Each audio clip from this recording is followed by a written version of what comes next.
Hi, Frater, fan and customer, and have benefited greatly from the planetary course, all 4 videos. I have taken your suggestions and insight in videos with great results.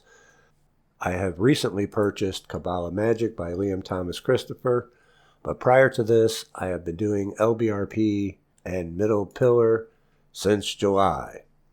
I was wondering what would happen if you are to use the names of demons in banishing in Middle Pillar, not angels. I tend to feel that the angels block the success of the negativity that you do for gain, or maybe I'm tripping. Like what happens if you earn your income by means of negativity, like a defense attorney, selling bullshit or scam? Would that ritual banish the success? I mean, after all, isn't bad and good relative and natural forces in the universe depending on context? I mean, you speak of polarity. If you were to rob a crooked banker, even that is a crime, even though he's technically criminal. Or what happens, angels will hinder my will, even though he benefits from getting over on millions. All right, look, my question to you would be, what negative activities are you doing that you're so afraid of letting go of, that you would consider using demons instead of angels? Because the angels would hinder your will, which isn't the case, but you're afraid of that. So you must be doing something negative in your own context, since you use that word quite a bit. You're trying to justify the unjustifiable. I mean, how judgmental do you believe the archangels to be? I mean, all you're doing is calling them to stand at your side, to guard you from negative influences. They're not there to pass judgment upon you. Mankind does enough of that on its own. Now, to answer your question, what would happen if you were to do that? It would negate and defeat the entire purpose of the ritual, and open the gates to a lot of negativity in your life, across the board. I would strongly advise against it. You speak of polarity in terms of negative and positive, as if that's the only polarity consideration. Well, what about the sacred and the profane? Because that's what you would be doing by replacing the archangels' names with demonic ones. Taking a sacred rite, a sacred ritual, and making it profane. What is profane? We all know that profanity is like to cuss, to curse, and it stems from profane. You may recall the story when I allowed my girlfriend to look into my temple and she said something profane, and then I had to cleanse the entire temple. Profane is relating or devoted to that which is not sacred or biblical, secular rather than religious, of a person or their behavior, not respectful of orthodox religious practice, irreverent.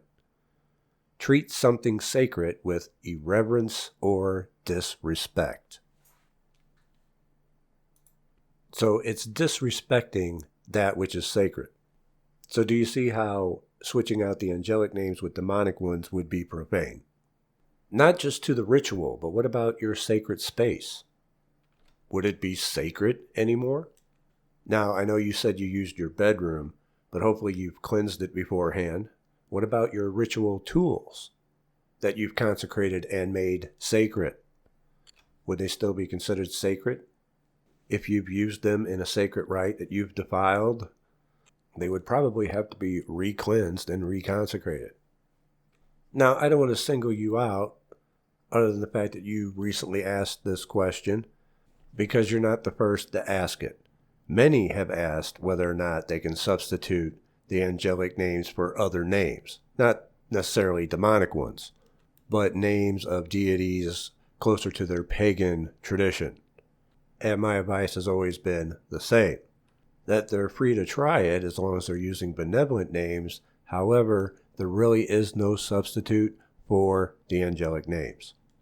Even in witchcraft, they use the angelic names during the lesser banishing ritual of the pentagram, which they have borrowed from ceremonial magic, despite whatever aversion they may have to them. Why? Because they work, and there's really no substitute for them. You can try other benevolent names according to your tradition, but that doesn't mean they're necessarily going to work. or work nearly as well. And when it comes to demonic names, I definitely would not go so far as to do that. The goal is to make your life better, not worse, by opening up that can of worms. The names of the archangels, as shown in the center of this mandala, have authority and will constrain the other spirits that are underneath them, both angelic and demonic. And need I point out that you are using the wrong demonic names listed in your email. Their purpose here is to keep other spirits from meddling with your ritual, to keep other influences at bay. It is a banishing ritual. For you to call upon influences that this very ritual is designed to keep away, you are defeating the purpose of the ritual. You would be better off not doing it at all than to call upon that which would love nothing more than to throw your life into disarray. So hopefully you'll choose to do it as it was instructed for you to do. I think that the sacredness of the art of magic is one of those things that I don't go over enough. You should have the utmost respect for it. And the more respect you have for it, the better it will serve you. One of the main criticisms that I get from my opponents from being on YouTube is casting pearl before swine, letting the material fall into the hands of the profane, which on one level I have to agree with. It's very difficult for me to defend against that, other than to say that everyone has to start somewhere, and I imagine at one time they were just as profane themselves. I also do a lot of work to keep this from happening. It's not 100% foolproof because I have a high volume of people coming to my channel, but it does cut down on a lot of it. A lot of people purchase my programs on Gumroad with no problem. But then there's others who, for some reason, it won't accept their credit card or their PayPal, and I have to turn them over to customer service at Gumroad support because I don't handle that aspect of it. But in the back of my mind, I'm thinking, well, perhaps they're just not ready for it because of the work that I do to keep it out of the hands of the profane. Not saying that they're bad people, but perhaps their intentions conflicted with the material's purpose, or perhaps they just simply weren't ready for it at the stage of development that they're at.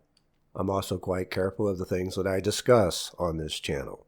So to those opponents and critics who say that I cast pearls before swine, I cannot speak for other magicians, but I do everything in my power to keep that from happening, as much as I can while using the medium of YouTube. Those who are meant to find it will find it. That is a big part of my work here. So hopefully everyone will get the idea that it's not something to be taken trivially. Magic isn't something just to be used to get what you want. It's something that is sacred, something to be respected. If you were enlisting the aid of a pagan deity, you wouldn't be disrespectful to them, would you? So whenever you're doing magic, you should be doing it as if you are in the presence of the Almighty, in the presence of the divine. And when you're in the circle, you take on the authority of the divine. How can you do that if it is not sacred to you?